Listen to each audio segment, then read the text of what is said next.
Le plus beau de tous les tangos du monde, c'est celui que j'ai lancé dans vos bras.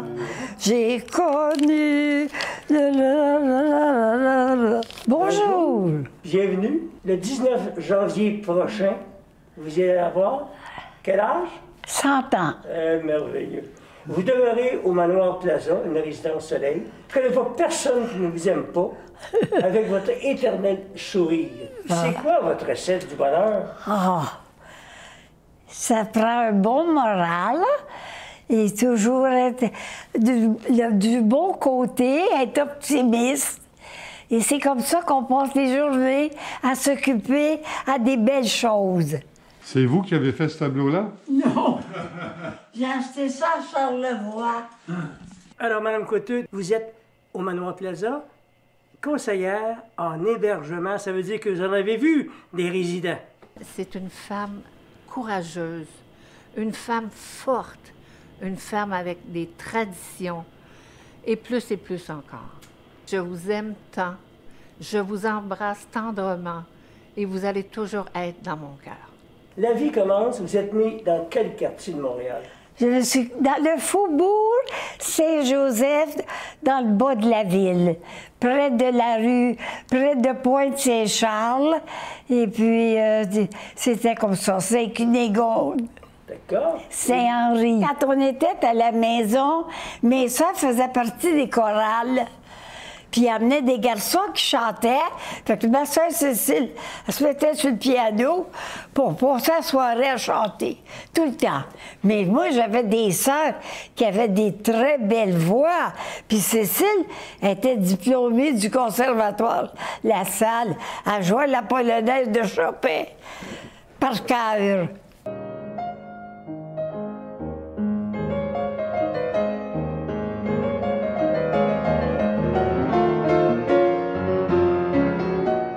Et vous rencontrez un jour celui qui devait devenir votre mari. Mon époux, Gérard Dionne. On s'est connus, j'avais 18 ans. Maman trouvait que c'était un peu jeune, mais on a attendu pour se marier parce que c'était à l'époque de la guerre, 1939. Et quand la guerre a terminé, j'avais 23 ans et on s'était mariés tous les deux à l'église Saint-Ambroise sur la rue Beaubien. Ça, c'est votre famille ici? Oui, c'est les petits-enfants, mon garçon, mon autre garçon, mon autre garçon, 3 garçons. Je suis bien contente d'avoir eu 3 garçons. J'aurais aimé avoir des filles, mais ça n'a pas donné. Écrivain que vous êtes, vous avez écrit un livre sur... Le Canadien et Jean Béliveau, surtout. Sainte-Flanelle gagnée pour nous. Ça vous tenterait-tu peut-être d'écrire un livre sur votre maman? C'est une bonne question, ça. Remarquez que dans le roman, il est question de ma mère aussi, avec ses expressions. Ma mère a eu 3 gars, puis ça n'a pas toujours été facile. Les gars, j'ai des expressions que j'ai d'elle, là. Qu'est-ce que j'ai fait au bon Dieu pour avoir des enfants de même? Si le bon Dieu peut venir me chercher. Tu sais, non, mais c'est des expressions que les dames de cette époque-là disaient. Nos souvenirs, les souvenirs de nos 20 ans sont de jolis papillons blancs qui nous apportent sur leurs ailes du passé de tendres nouvelles. Ils repartent, vont faire un tour. C'est bon. La famille a grandi, j'ai eu des petits-enfants. Vous êtes grand-maman de combien de petits-enfants? Je suis grand-mère de 5 petits-enfants et 6 arrières. Mais j'en aurai 2 autres cette année qui vont arriver là, bientôt. Il y en a un qui est déjà arrivé et l'autre, on l'attend avant Noël. C'est quoi leur nom? Leur nom des enfants? Les petits? Oui. Ah, ben il y a Marjolaine, Alexandre, il y a Gaël, il y a Xavier, il y a Maude, et il y a Martine. Quelle belle histoire de famille, c'est merveilleux, merveilleux. Vous avez été sur le marché du travail. Oui, j'ai commencé à travailler dans un petit magasin de coupons. C'était une femme qui vendait des tissus à la verge.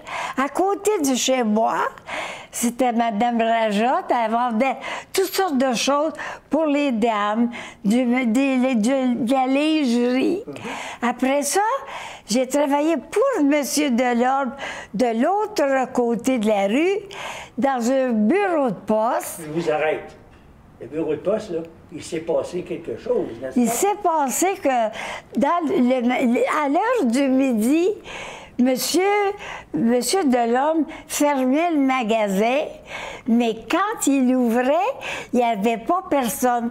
Il est arrivé un type, puis il m'a planté le feu, son arme devant moi, puis il m'a dit, Madame, c'est un hold-up.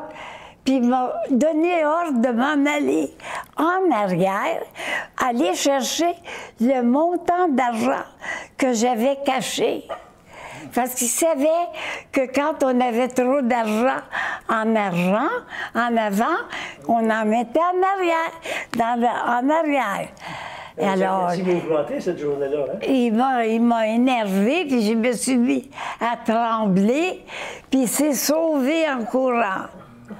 Ça m'a beaucoup surpris. Je ne m'attendais pas à ça, vous savez. Après ça, j'ai fait d'autres travaux. J'ai travaillé pour le docteur Abel comme secrétaire médicale dans un bureau privé sur la rue Laurier. Et j'ai travaillé pour lui. C'était un médecin qui avait une grosse clientèle. La grand-mère, la mère et la petite-fille. Des fois, là, il soignait toute la famille. On avait des bureaux remplis le matin, l'après-midi, pour travailler le soir, pour ceux qui travaillaient. Au moment où on se parle, on est le 15 décembre. Oui. Ça vous fait quoi de savoir que le 19 janvier, vous allez avoir 100 ans? Je ne m'attendais jamais que je vivrais jusqu'à cet âge-là. Je ne pensais jamais, mais là, ça va bien, ma santé est assez bonne.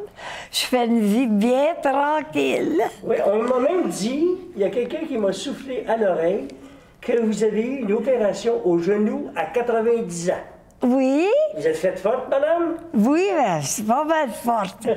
Oui.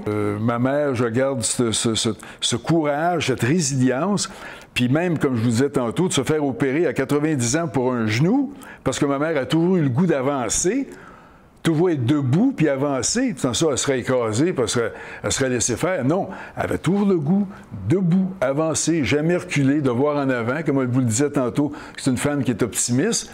Ben, c'en est une preuve. Se faire opérer à cet âge-là, puis faire de la physiothérapie, chapeau, moi, j'aurais pas eu ce courage-là. Je l'admire beaucoup pour ça. Alors, un jour que moi et Francine, on revenait de faire des courses dans le coin, qu'est-ce qu'on voit? Madame Pauline, assise dans son déambulateur, le dos à côté au mur. Alors, Francine lui dit « Ah, t'es en train de te reposer? » Et Madame de répondre spontanément « Non. » Je fais le trottoir.